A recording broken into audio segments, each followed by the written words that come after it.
नमस्कार, स्वागत है आपका यूट्यूब चैनल उल्टा चश्मा पर। लेकर आया हूँ आपका अपना कार्यक्रम, विश्लेषण विद वानखेड़े। एक खबर थी कि चुनाव आयोग के आयुक्तों को सरकार ने जेड कैटेगरी की सुरक्षा दी। शायद ये पहली बार हुआ कि चुनाव आयोग के आयुक्त भी अपने आप को इस देश में असुरक्षित समझ रहे हैं। चुनाव आयोग तो एक निष्पक्ष संस्था है। वहाँ ऐसा कुछ काम नहीं होता या होना चाहिए, जहाँ आम लोगों से उनकी जीवन को असुरक्षितता आए। यदि चुनाव आयोग अपना काम करेगा, तो लोग क्यों चुनाव आयोग को गलत कहेंगे? चुनाव आयोग को तो बड़े लोग इज़्ज़त की दृष्टि से देखते हैं। धन्य हो शेषन साहब की, लिंगदोह साहब कि जिन्होंने चुनाव आयोग को की इज़्ज़त को एक उच्च स्तर पे बना के रखा था। लेकिन यदि चुनाव आयोग भी सुरक्षा की गुहार या इंटेलिजेंस इनपुट ये कहती है कि उन्हें सुरक्षा की ज़रूरत है, तो कोई भी आतंकी संगठन या पाकिस्तान या कोई भी हमारे दुश्मन देश चीन, चुनाव आयोग को क्यों हानि पहुँचाएगा और उससे हानि पहुँचा के क्या मिल सकता है? चुनाव आयोग की वेबसाइट हैक हो सकती है, और चुनाव आयोग के कर्मचारियों को यदि लगता है कि उन वो असुरक्षित है, तो उसके मायने वो ड्यूटी अपनी ठीक नहीं कर रहे हैं या चुनाव आयोग निष्पक्षता को तिजलांजलि दे चुका है और वो पक्षपात रवैये से काम कर रहा है, तो आम जनता में रोष तो होगा। जब लगातार पक्ष और निष्पक्ष के बीच में बात आती है और आप एक विशिष्ट राजनीतिक दल का पक्ष लेते हुए दिखाई देते हैं, तो फिर लोग निराश ही नहीं होते, फिर क्रोध भी आता है, और जब लोगों का क्रोध सामने हो, तो फिर असुरक्षा की भावना आना ज़रूरी है। मैं ये बात आपको इसलिए भी बोल रहा हूँ क्योंकि मुझे भी बड़ा अजीब लगा कि जब एक सुरक्षा प्रदान की गई, लेकिन फिर इसके पीछे कुछ कारण भी है।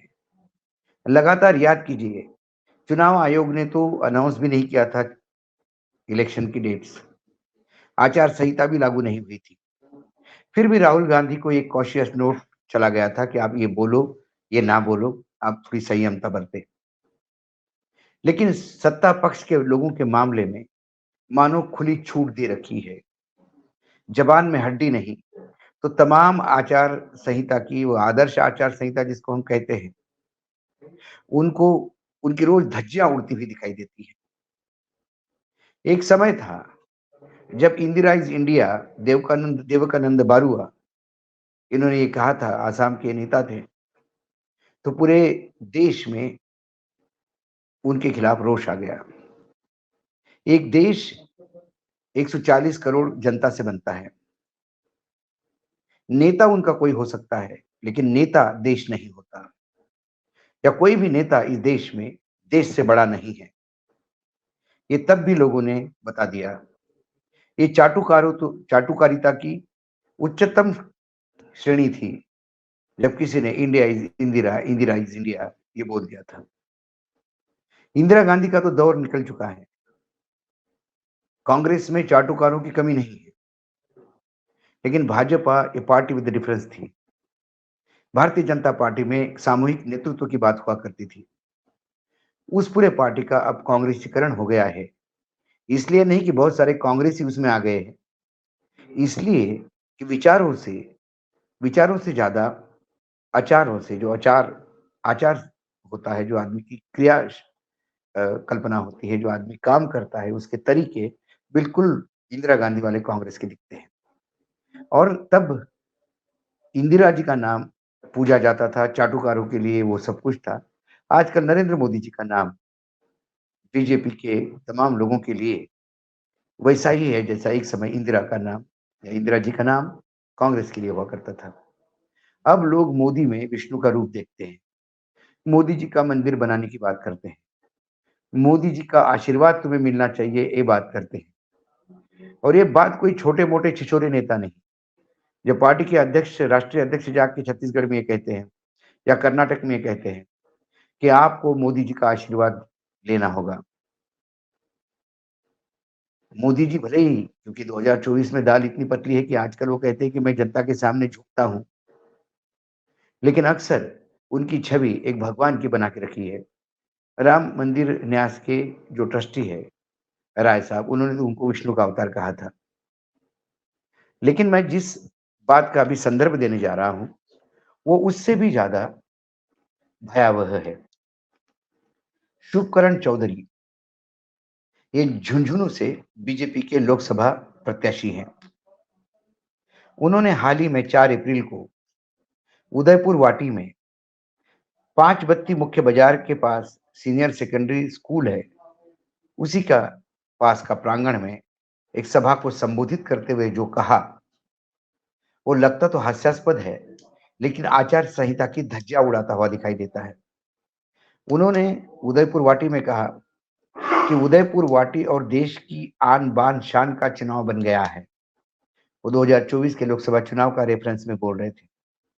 यह चुनाव आम चुनाव उदयपुर वाटी और देश की आन बान शान का चुनाव बन गया है। यह देश के निर्माण का चुनाव है। ठीक है, यह चुनाव सनातन को जिंदा करने का है, राम राम करने का है, राम मंदिर बनाने का है, काशी कॉरिडोर बनाने का ये चुनाव है। अब अखबारों में घोटालों की खबरें नहीं आती जो पहले आया करती थी। जाति धर्म का चुनाव नहीं है। जो हिंदू है, धार्मिक है, फिर भी मोदी के खिलाफ वोट देते हैं, कमल का बटन छोड़कर दूसरा बटन दबाते हैं, तो वह देश का गुनहगार है, देशद्रोही है। लाहौर जाने के बाद इंदिरा गांधी ने वहां के फौजियों को वापस बुलाया था। आज मोदी जी पाकिस्तान में घुसकर कार्यवाही करते हैं। इसके पहले एक पूर्व विधायक ने भी वहां एक बात कहा था कर्मचारियों के लिए कि जो मोदी को वोट नहीं देगा, हम देख लेंगे कि उसके चुनाव के बाद वो कुर्सी पे कैसा बैठता है। ये धमकियां हैं। अब यदि हम शुभकरण चौधरी के वक्तव्य पे लाइन बाय लाइन आए, विश्लेषण करें, तो ये चुनाव देश के निर्माण का चुनाव है, ठीक है। देश की आन बान शान का चुनाव है, ठीक है। आप बीजेपी के उम्मीदवार हैं। हर चुनाव देश की आन बान शान का होता है। इतने बड़े उपमहाद्वीप में 140 करोड़ का देश हो, वहां लगातार प्रजातंत्र जिंदा हो और चुनाव दर चुनाव होते हो, समय पे चुनाव होते हो, तो ये देश के आन बान शान का बात है। यह चुनाव देश के निर्माण का है। चुनाव से देश निर्माण होता है, ये भी मैं मानता हूं कि संविधान में चुनाव का एक महत्व है। यह चुनाव सनातन को जिंदा करने का है। इसके मायने ये है कि इसके पहले सनातन धर्म मर चुका है। औरंगजेब, अंग्रेज, मुगल, कई आक्रांता इस देश पे आए, लेकिन सनातन धर्म को किसी ने भी मारा नहीं या इस हद तक नहीं ले गए कि सनातन धर्म मृत प्राय हो गया। यदि सनातन धर्म मृत प्राय हो गया होता, तो शुभकरण चौधरी आज चुनाव लड़ते दिखाई नहीं देते, ना चुनाव होते, ना चुनाव लड़ते दिखाई देते, ना राम राम बोलते, ना राम का नाम लेते। यदि सनातन धर्म मृत प्राय हो चुका होता तो ये सनातन को जिंदा करने का चुनाव है। सनातन मृत कब हो गया था, ये सवाल इनको पूछना जरूरी है। राम राम करने का है। फिर मैं कहता हूं देश में विभिन्न मतलब सैकड़ों साल से इस देश पे आक्रांता आए गए, राज किया, लेकिन राम का नाम कभी लुप्त नहीं हुआ। राम राम सुबह उठते से ही होता है और जीवन के अंतिम विदाई में राम नाम सत्य होता है। राम तो हमेशा थे। राम राम करने का टाइम अब इनका आ गया है शायद, या इनको राम राम करने का टाइम आ गया है। इसलिए ये कहते हैं कि ये चुनाव राम राम करने का है, राम मंदिर बनाने का है। राम मंदिर तो कोर्ट के आदेश से बना, वो तो बनना ही था, सैकड़ों मंदिर बनते हैं। लेकिन इस चुनाव को राम मंदिर से जोड़ना, काशी कॉरिडोर बनाने का चुनाव है, ये एक दूसरा है। जो आचार संहिता की धज्जियाँ उड़ाता है। फिर जाति धर्म का चुनाव नहीं है, ये उन्होंने कहा, यही तो सब कहते हैं। संविधान भी यही कहता है, ये जाति धर्म का चुनाव नहीं है। लेकिन इसी शब्द के बाद आगे वो कहते हैं, जो हिंदू है, जो धार्मिक है, फिर भी मोदी के खिलाफ वोट देते हैं, कमल का बटन छोड़कर दूसरा बटन दबाते हैं, तो वह गुनहगार है, देशद्रोही है। ये बात कहाँ से आ गई? ये तो इन्होंने खुद को न्यायपालिका बना दिया। इस देश में देशद्रोही कौन होगा, ये न्यायपालिका तय करेगी। लेकिन शुभकरण चौधरी खुद ही न्यायाधीश हो गए और देशद्रोही के मायने उन्होंने बता दिए, कमल का बटन और मोदी। मानी कमल का बटन और मोदी ही देश है। इस देश में विभिन्न धर्म, विभिन्न जाति है। आप कहते हैं कि जो हिंदू है, जो धार्मिक है, तो जो बटन नहीं दबाएगा वो अहिंदू हो जाएगा, वो अधार्मिक हो जाएगा। ये धर्म की परिभाषा ऐसी करने वाले कौन होते हैं शुभकरण चौधरी? क्या धर्म का आड़ चुनाव में लेना, राम मंदिर से लेके काशी कॉरिडोर, और ये कहना कि हिंदू है, धार्मिक है, नहीं तो देशद्रोही कहलाओगे। क्या ये चुनाव के आचार संहिता की धज्जियां नहीं उड़ती? उन्होंने आगे कहा कि लाहौर जाने के बाद भी इंदिरा गांधी जी ने फौजें वापस बुला ली थी। आज मोदी सरकार पाकिस्तान में घुसकर कार्यवाही करते हैं। शुभकरण चौधरी सांसद का चुनाव लड़ रहे हैं। झुंझुना की जनता को ऐसे अनपढ़ व्यक्ति को चुनाव जितवाने के पहले या बटन दबाने के पहले 2 बार सोचना होगा। मैं अनपढ़ इसलिए बोलता हूं कि उनका वक्तव्य बताता है कि वो अनपढ़ है। यदि वो कहते हैं कि लाहौर से फौजें वापस बुलवाई थी और हम तो अंदर घुस के मारते हैं, तो लाहौर से फौजें वापस बुलवाने के पहले पाकिस्तान के 2 टुकड़े हो चुके थे। आज के डेट में किसी देश में पिछले कई सालों का इतिहास है, 1947 से लेकर आज तक, तो किसी भी राष्ट्र ने किसी दूसरे राष्ट्र को नहीं तोड़ा है। ये इंदिरा गांधी ही थी जिसने पाकिस्तान के 2 टुकड़े कर दिए और बांग्लादेश को जन्म दिया। बांग्लादेश को जन्म देना, पाकिस्तान के 2 टुकड़े करना, ये पाकिस्तान पे एयर स्ट्राइक करना, ये बहुत ही छोटी बात है। उसने तो इतना बड़ा स्ट्राइक किया था कि देश के टुकड़े ही हो गए थे। आपने तो स्ट्राइक इसलिए किया, तो उसके पहले पुलवामा करवाया गया था कि किया था, ये अभी भी प्रश्न चिन्ह के साथ है। लाहौर से फौजी इसलिए बुलाई थी कि और पाकिस्तान को कितना मारते। जो देश अपने पास है उसी को संभालना है। नरेंद्र मोदी जी को तो भारत भी संभले नहीं जाता। मणिपुर आज भी जल रहा है और वो मौन है।